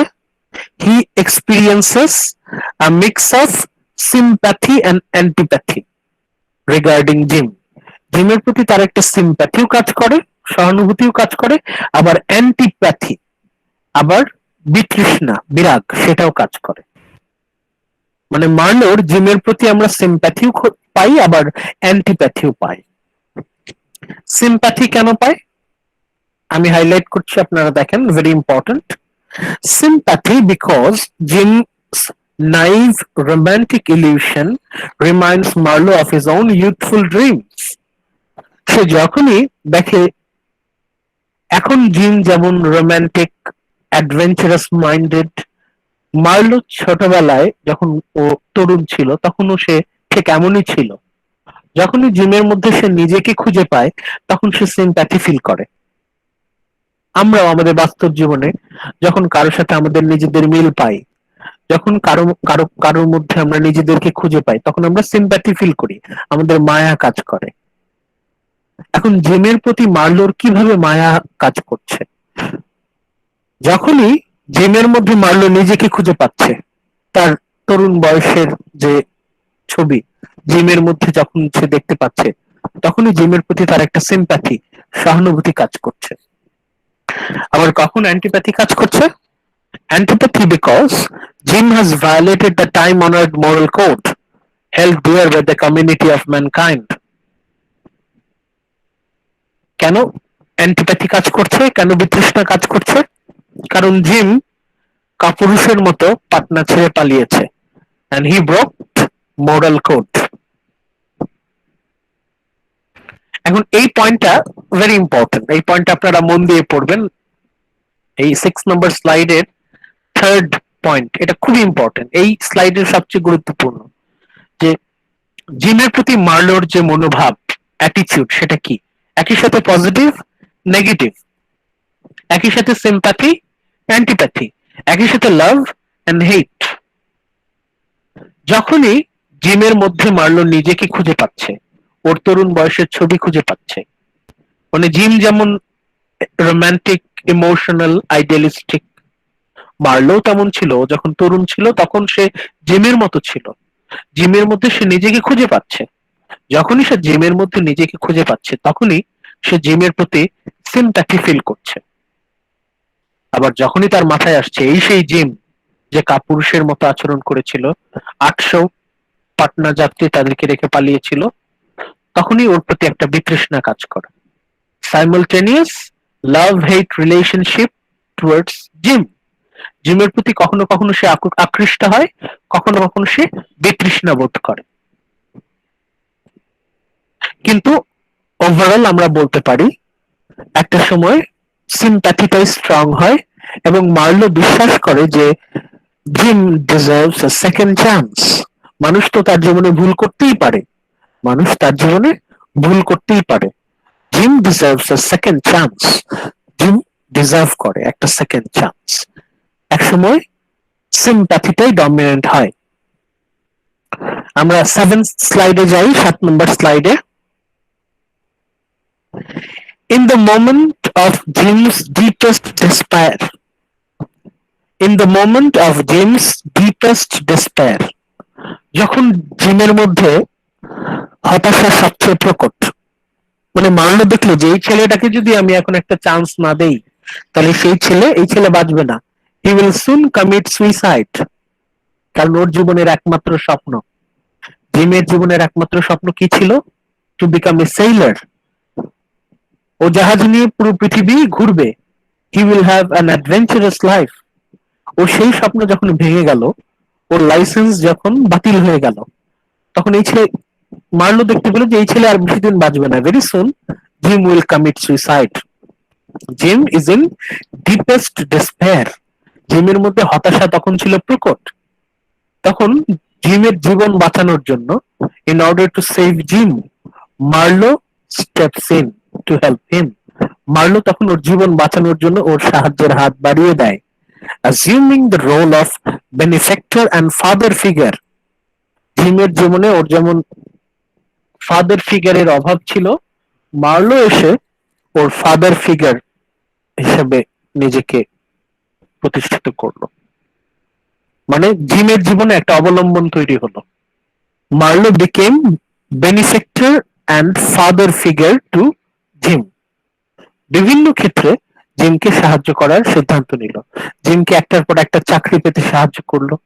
এমনকি কোনো চাকরিতেই যখন সে সেটেল হতে পারছে না তখন মার্লো জিমকে পাটুসানে পাঠিয়ে দেওয়ার ব্যবস্থা করলো। মানে Marlow actually gave Jim second chance. Marlow ওর নিজ দায়িত্বে জিমকে একটা দ্বিতীয় সুযোগ দিল। উইদাউট মার্লো আমরা হয়তো বলতে পারতাম যে মার্লো যদি না থাকতো জিম সাথে সাথে সুইসাইড করতো। এমনিতে Marlow got few years to live. Marlow was lucky to live few more years with happiness and peace. মানে ওর জীবনে শেষ মুহূর্তেও যাই হোক অল্প সাময়িক হলেও কিছুটা আনন্দ সে পেয়েছিল, কিছুটা সুখ সে পেয়েছিল, হ্যাপিনেস অ্যান্ড স্যাটিসফ্যাকশন অল্প কিছু হলেও পেয়েছিল। মানে Marlow actually gave Jim a second chance. Marlo is someone Jim can trust. Gym কাকে শতভাগ বিশ্বাস করত? একমাত্র মার্লোকেই জিম 100% ট্রাস্ট করত। He is someone Jim can trust and who wishes to help him regain what he has lost in the wake of Patna incident. পাটনাতে Jim যে সুযোগটা হারিয়েছে সেই সুযোগ একমাত্র ওকে ফেরত দিতে পারে Marlow. Marlow is that person who can help him. মার্লোই একমাত্র ব্যক্তি যে জিমকে সাহায্য করতে পারে। সেজন্য মার্লোকেই একমাত্র জিম 100% বিশ্বাস করে। Simultaneously, একই সাথে Marlowe becomes a conduit for bringing Jim's story to the world. এই মার্লোর মাধ্যমেই কিন্তু জিমের গল্প পুরো দুনিয়ার সাথে প্রকাশিত হয়। Marlow is the story teller of Jim's story. জিমের গল্প মার্লো যদি না বলতো তাহলে কেউ জানতো না। একমাত্র মার্লোর জবানিতে আমরা জিমের গল্পটা পাই। Jim is the medium for bringing Jim story to the world. জিমের গল্প আমাদের সামনে উপস্থাপন করছে কে? Marlow, the story teller. যখন পুরো দুনিয়া harshly judged and rejected Jim, একটা সময় জিমের লাইসেন্স যখন চলে গেল, when Jim had a huge scandal, জিমের স্ক্যান্ডেলটা কি ছিল? ডিজার্টিং পাটনা। সে 800 যাত্রীর জীবনের চেয়ে তার জীবনটাকে সে গুরুত্বপূর্ণ মনে করেছিল। এই জন্য সে 800 যাত্রীকে ছেড়ে অ্যাবান্ডন নিজের জীবন নিয়ে সে পালিয়ে গিয়েছিল। এই ভুল সিদ্ধান্তের কারণে তার কোর্ট মার্শাল হয়, বিচারে তার নাবিকের licence of become a sailor এটা সে চলে যায়। সে আর কোনোদিন কোথাও কোনো জাহাজে চাকরি করতে পারবে না। পুরো দুনিয়া যখন harshly judged and rejected him, জিমকে যখন সমগ্র ইউরোপিয়ান সভ্যতা marked him as a failure, marked him as a coward, সবাই যখন জিমকে জাজ করছে, রিজেক্ট করছে, একমাত্র Marlowe is giving Jim a second chance. He relates Jim's story as seen through his own eyes as well as the eyes of others. কিন্তু একটু আগে আমরা বললাম যে জিমকে আমরা অন্য মানুষের পার্সপেক্টিভ থেকে দেখতে পাচ্ছি। আমাদের নিজের চোখ দিয়ে তো দেখা সম্ভব না, অন্য মানুষের চোখ দিয়ে আমরা দেখছি। একইভাবে মার্লো বিভিন্ন পার্সপেক্টিভ একত্রিত করে এই গল্পটা আমাদের বলছে। এখানে কার কার পার্সপেক্টিভ আছে? নিজের পার্সপেক্টিভ তো আছেই। He relates Jim's story as seen through his own eyes. তার নিজের পার্সপেক্টিভ তো আছেই, as well as the eyes of others. অন্যদের পয়েন্ট অফ ভিউ থেকেও দিচ্ছে। যেমন ক্যাপ্টেন ব্রায়ারলি হচ্ছে এই ক্যাপ্টেনের আন্ডারে জিম কিছুদিন চাকরি করেছিল। জিমকে খুব পছন্দ করত। ক্যাপ্টেন ব্রায়ারলি জিমকে অনেক পছন্দ করত, অনেক আদর করত। স্টাইন হচ্ছে জিমকে যে চাকরি দিয়েছিল পাটুসানে,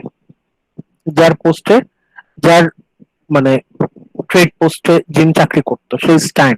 এন্ড জুয়েল, যার সম্পর্কে আমরা একটু পরে আলোচনা করব। এই স্পেশালি এই চারটা ক্যারেক্টারের পয়েন্ট অফ ভিউ থেকে, এই চারটা ক্যারেক্টারের পার্সপেক্টিভ থেকে আমরা জিমকে চিনতে পারি। কোন কোন পয়েন্ট অফ ভিউ থেকে, কার কার বর্ণনায় আমরা জিমকে চিনতে পারছি? Marlowe, his point of view, Captain Brierly, Stein and Jewel। এবং এদের প্রত্যেকের বর্ণনা সবগুলো একত্রিত করে আমরা জিম সম্পর্কে একটা আইডিয়া পাই যে জিম এমন মানুষ ছিল। মার্লো তার সর্বোচ্চ ক্ষমতা দিয়ে জিমকে সাপোর্ট করে গেছে।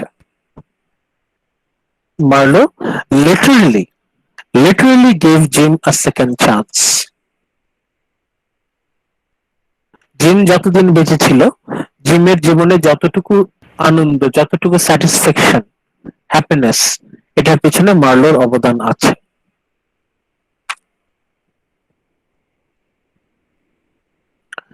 আজকের ক্লাসের আমাদের লাস্ট স্লাইড, জুয়েল। আজকে এই জুয়েল ক্যারেক্টারটা দিয়ে আমরা শেষ করব।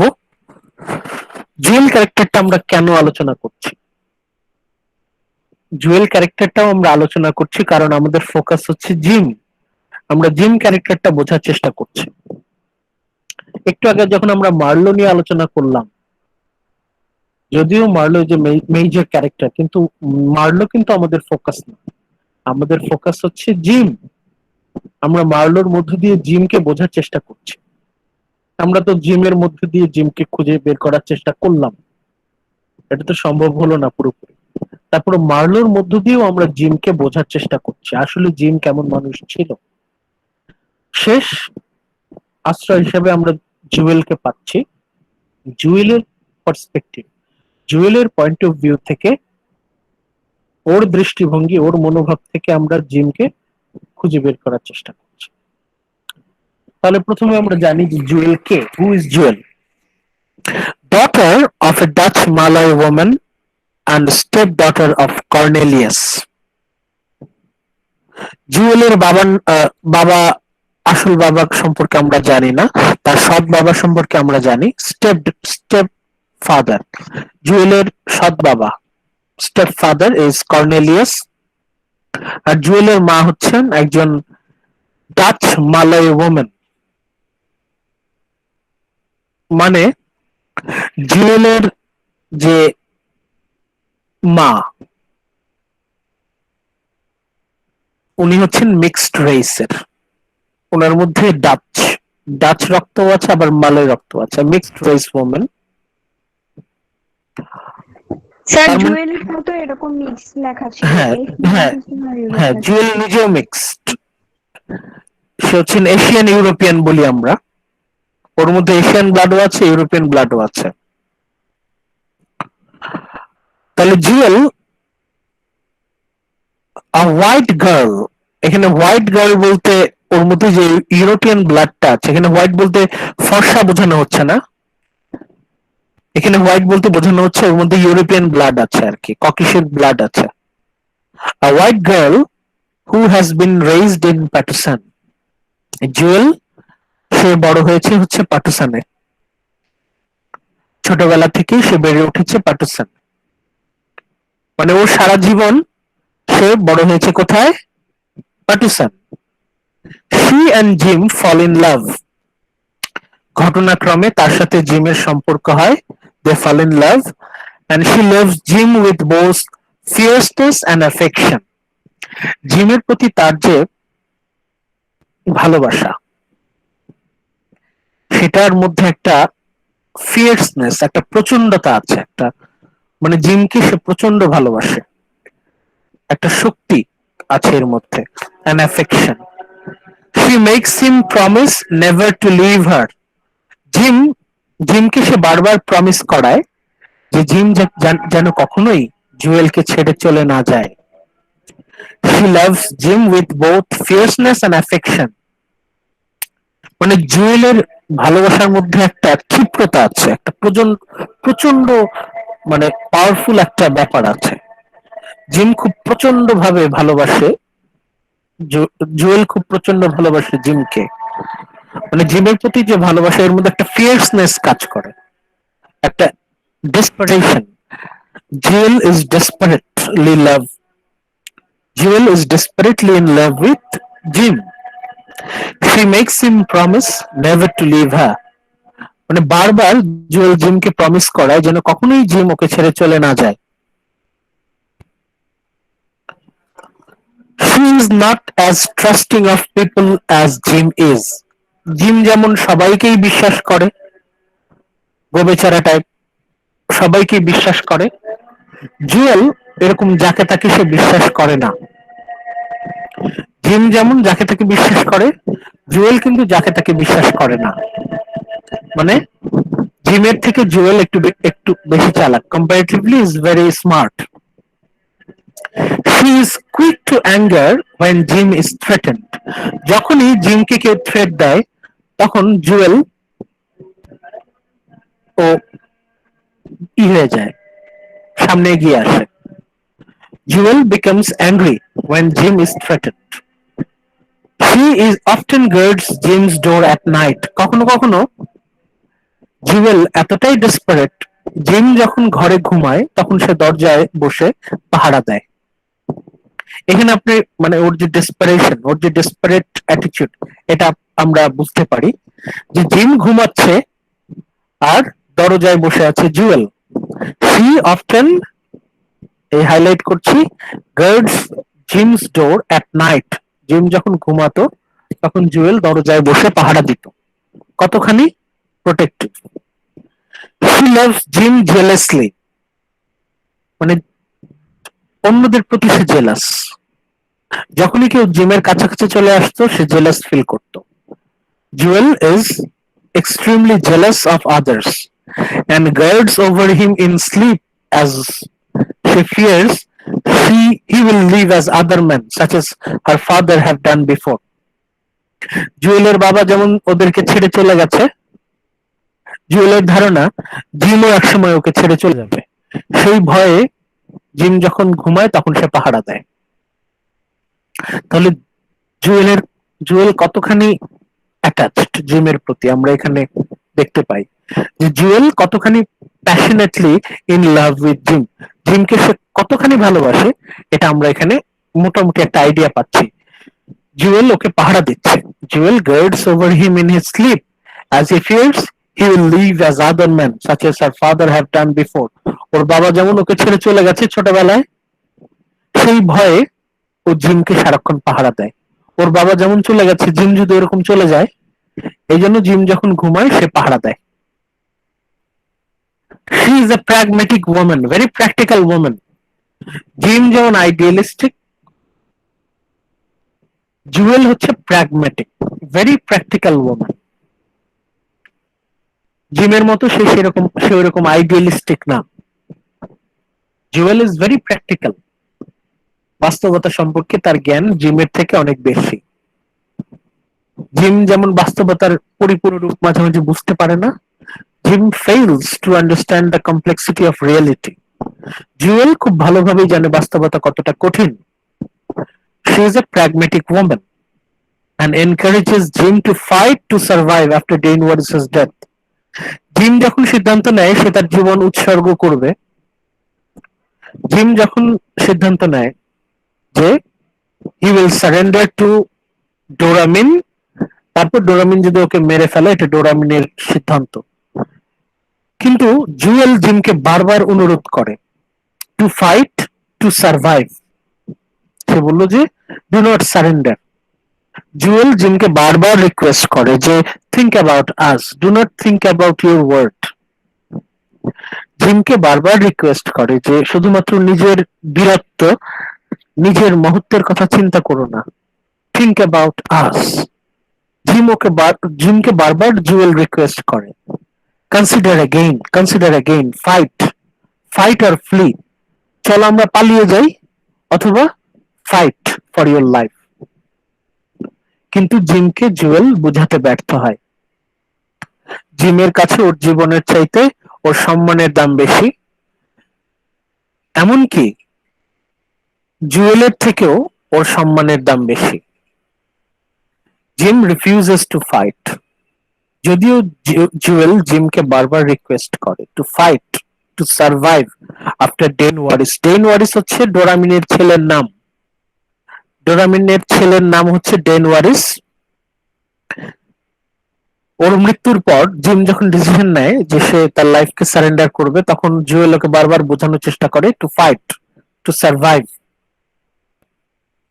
কিন্তু জিম এতটাই অবসেসড উইথ হিরোইজম, জিম এতটাই অবসেসড যে ওকে হিরো থাকতেই হবে, ওর হিরোইক কোড মেনটেন করতেই হবে, যে জুয়েলকে পর্যন্ত সে স্যাক্রিফাইস করে। মানে জিমের কাছে জুয়েলের চাইতে ওর যে হিরোইক কোড বেশি গুরুত্বপূর্ণ। এই জায়গায় আমরা জিমের মধ্যে একটা সেলফিশনেস,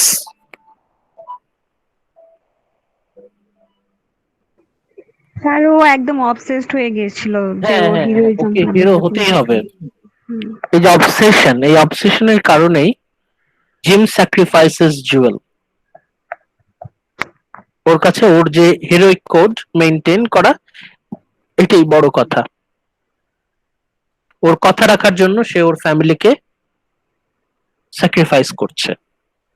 এখানে আমরা আরেকজন মানুষের কথা মনে করি, সে কে? সে হচ্ছে কনরাডের বাবা।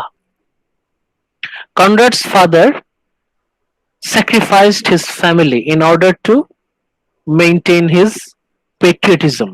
তার দেশপ্রেম রক্ষার জন্য সে তার ফ্যামিলিকে স্যাক্রিফাইস করেছিল। তার একটা প্রভাব আমরা এখানে পাই। জিম যখন তার হিরোইক কোডের জন্য তার ফ্যামিলি জুয়েলকে সে ছেড়ে চলে যাচ্ছে, মানে তার কাছে জুয়েলের থেকে তার হিরোইজমের গুরুত্বটা বেশি। আচ্ছা, লাস্ট পয়েন্টটা এই হচ্ছে, এই দিয়ে আমরা আমাদের ক্লাস শেষ করব। Marlow encounters her after James death at Stein's. জিমের মৃত্যুর পর আমরা জানি যে জুয়েলকে তো চলে যেতে হবে, জুয়েলের জায়গা হবে না সারা জীবন সে এই যে পাটুসানে বড় হয়েছে। Jewel raised up in Patusan, her whole life is in Patusan. এখন জিমের এই বোকামির জন্য জুয়েলকে কিন্তু পালিয়ে যেতে হচ্ছে। Marlow encounters her after James death. সে যখন পালিয়ে যাচ্ছে তখন আমরা তাকে কিভাবে পাচ্ছি? Broken and saddened. Jewel is broken, একদম ভেঙে পড়েছে, and saddened. Reminds Marlow that her prediction of Jim's infidelity has come true. Jim যতই জুয়েলকে প্রমিস করুক না কেন, জুয়েল কিন্তু জিমের প্রতি কখনোই 100% ফেথ আনতে পারেনি। এই জন্যই জিম যখন ঘুমাতো জুয়েল কিন্তু পাহারা দিত। মানে জুয়েল মার্লোকে বলেছিল যে gems infidelity will come true, মানে জিম ওর প্রমিস রক্ষা করতে পারবে না। মানে জুয়েল কেন কিভাবে যেন বুঝতে পেরেছিল যে এই জিম ওর যে প্রমিস, ওর প্রমিসটা কি ছিল? Jim promised never to leave her. Jim promise করেছিল ওকে ছেড়ে কখনো যাবে না, কিন্তু জুয়েল এটা বিশ্বাস করতে পারেনি। এই জন্য কিন্তু রাত জেগে ওকে পাহারা দিত। ও যখন ঘুমাতো তখন দরজায় বসে পাহারা দিত। জুয়েল ওর প্রতি ভরসা করতে পারেনি। ও বুঝতে পারতো যে সুনার অর লেটার, এক সময় না এক সময় Jim will leave her, Jim ওকে ছেড়ে চলে যাবে। Jim's infidelity has come true, ultimately she can't forgive Jim. যদিও জিম তার সম্মান রক্ষা করে মৃত্যুবরণ করলো, Jim sacrificed his life to protect his honour, তার সম্মান রক্ষার জন্য সে তার জীবনটাকে বিসর্জন দিল, কিন্তু জুয়েল ওকে কখনোই ক্ষমা করতে পারলো না। She cannot forgive Jim for his code of honor, a code which requires his death. সে বলছে, বারবার বলছে যে code of honour, code of honour, বীরত্বের জন্য যদি নিজের জীবনকে উৎসর্গ করতে হয় তাহলে সেই বীরত্বের কি প্রয়োজন? His code of honor, she cannot forgive Jim for his code of honor, a code which requires death. মানুষের জীবন সবার আগে। এখন নিজের সম্মান রক্ষার জন্য যদি জীবন বিসর্জন দিতে হয় তাহলে সেই সম্মানের কি প্রয়োজন? এই কোশ্চেনটা আমাদের বারবার আসছে। স্যার একটা কোশ্চেন ছিল। জি, স্যার জিম তো স্যাক্রিফাইস করে ওর হিরোইজমের জন্য, যেন ওর হ্যাঁ সম্মান থাকে, তো হ্যাঁ, আলটিমেটলি কি পাটুসানে ওর হিরোইজম এস্টাবলিশড হতে পারে নাকি সবাই ভুলেই যায়? না সবাই তো ভুলেই যায়।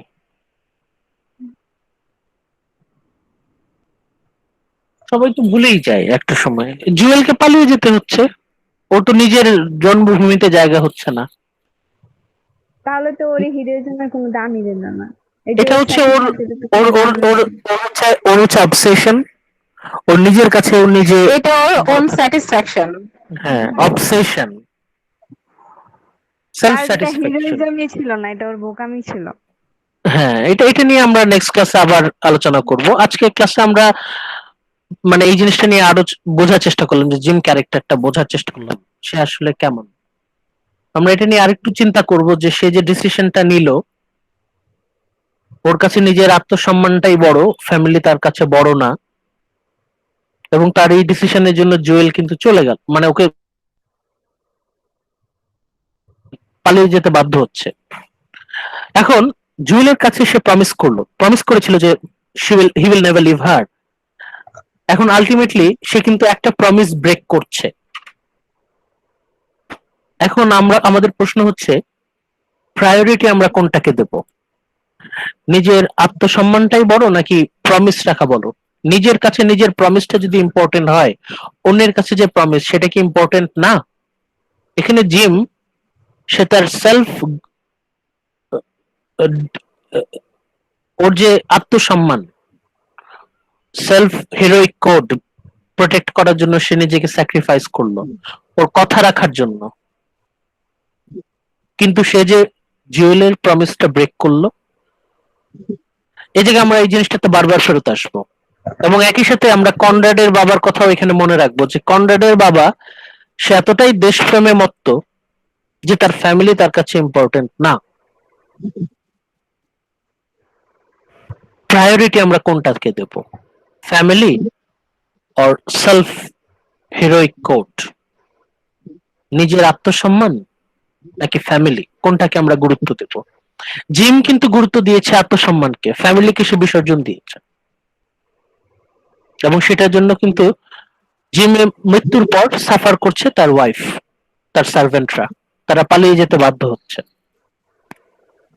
স্যার যদি ওর স্যাক্রিফাইস করাটা ভ্যালুয়েবল থাকতো তাহলে তো আর ওর ওয়াইফকে পালানো লাগতো না। মানে সে কিন্তু এটা এনশিওর করতে পারলো না জুয়েলের সেফটি। হ্যাঁ, এটা হচ্ছে আমরা জিমের ব্যর্থতা। আমরা এটা ওর নিয়ে নেক্সট আরো হিরোইজম কোনো আলোচনা করব। কাজেই লাগলো না। নেক্সট ক্লাসে আমরা এইখানেই আমরা ক্রিটিসাইজ করব যে জিমের যে ডিসিশনটা, আমরা তো অলরেডি তার সম্পর্কে একটু আইডিয়া আমরা গ্যাদার করে ফেলেছি যে সে ইম্যাচিওর, যথেষ্ট ম্যাচিওর না, এবং তার যে ডিসিশন, প্রতিটা ডিসিশনই ভুল ছিল। তার যে লাস্ট ডিসিশন সেটাও ভুল, স্যাক্রিফাইসিং হিজ লাইফ। মানে ওর যে ব্লান্ডার গুলো, এটা নিয়ে আমরা নেক্সট ক্লাসে আলোচনা করব, যে ও জিমের যে ভুল ডিসিশন। মানে আমরা যখনই শুধুমাত্র নিজের মান সম্মানের কথা চিন্তা করি, তখন আমরা অনেক সময় ভুল ডিসিশন নেই আমাদের জীবনে। ওকে, আমরা আজকে আমাদের ফোকাস ছিল এই জিম ক্যারেক্টারটা একটু বোঝা, ওর সম্পর্কে একটু আইডিয়া নেয়া, specially major characters Marlowe, Jewel, এদের পার্সপেক্টিভ থেকে ক্যারেক্টারটাকে বোঝা। আর হচ্ছে ওর যে ডিসিশন গুলো, ওর লাইফের ডিসিশন গুলো, এগুলো একটু ক্রিটিসাইজ করা। নেক্সট ক্লাসে আমরা আরো ক্রিটিসিজমে যাব, আমরা আরেকটু সমালোচনা করব। আর আমাদের কোড অফ হিরোইজম, এটা নিয়ে আমরা একটু আলোচনা করব, যে আসলে এই যে অবসেশন, ও যে অবসেসড বিং এ হিরো, এটা ওর নিজের জন্য ক্ষতি, ওর আশেপাশের মানুষের জন্য ক্ষতি। ঠিক আছে, আজকে তাহলে এই পর্যন্তই। ভালো থাকবেন আপনারা। স্যার আসসালামু আলাইকুম। হ্যাঁ, ওয়ালাইকুম আসসালাম। কোনো কোয়েশ্চেন থাকলে জানাবেন অবশ্যই। আচ্ছা, স্যার।